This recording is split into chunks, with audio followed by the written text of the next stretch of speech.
Hello everyone, my name is Alyssa Cariani and today we'll be talking about the ASQ Suicide Screening Questions Tool, also known as the ASQ tool. According to the National Institute of Mental Health, in 2010, suicide became the second leading cause of death for youth ages 10 to 24. In 2015, more than 5,900 young Americans killed themselves. In the United States, over 2 million young people attempt suicide each year, and 90% of these attempts are unknown to parents. Many young people visit with their healthcare providers prior to attempting suicide, but present mostly with physical complaints.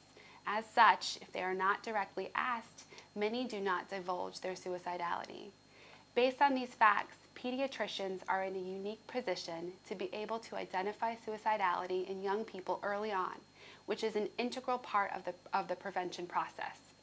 Many people are uncomfortable with administering suicide screenings, which is normal.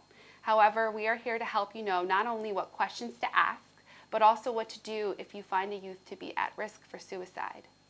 The ASQ is a tool developed in 3 different pediatric emergency departments in the United States to be used by non-psychiatric clinicians. It can take less than 2 minutes to administer, which makes it an ideal tool to use in your practices. And here's how to administer. In a calm tone, ask the patient to respond with yes or no to the following questions. 1. In the past few weeks, have you ever wished you were dead? 2. In the past few weeks, have you felt that you or your family would be better off if you were dead? 3. In the past week, have you been having thoughts about killing yourself? 4. Have you ever tried to kill yourself? If so, how and when? If the patient answers no to questions 1 through 4, the screening is complete and you may end the assessment.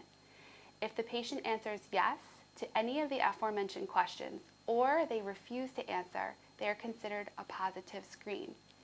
You should then ask the following question. Are you having thoughts of killing yourself right now? If yes, please describe. If the patient answers yes to question number 5, they are considered to be at imminent risk. They should receive emergency services immediately, and they should not be able to leave your office until they are evaluated and cleared for safety. It may be a good idea to keep the patient in sight and remove all dangerous objects from the room. These patients must be transported to the nearest emergency department or inpatient psychiatric facility. HUB can be contacted for assistance, but not until the patient is stabilized and no longer at imminent risk. If the patient answers no to question number 5, the patient is considered to be at risk, but not acute. Safety should be assessed to determine if a complete mental health evaluation is needed. Only when the patient is considered safe are they permitted to leave your office. The Essex HUB can conduct mental health evaluations and can refer to appropriate treatment services. Do not worry, the instructions on how to administer this screening tool are written exactly as I stated on the form. Most importantly, please remember, if we don't ask, we'll never know. Thank you.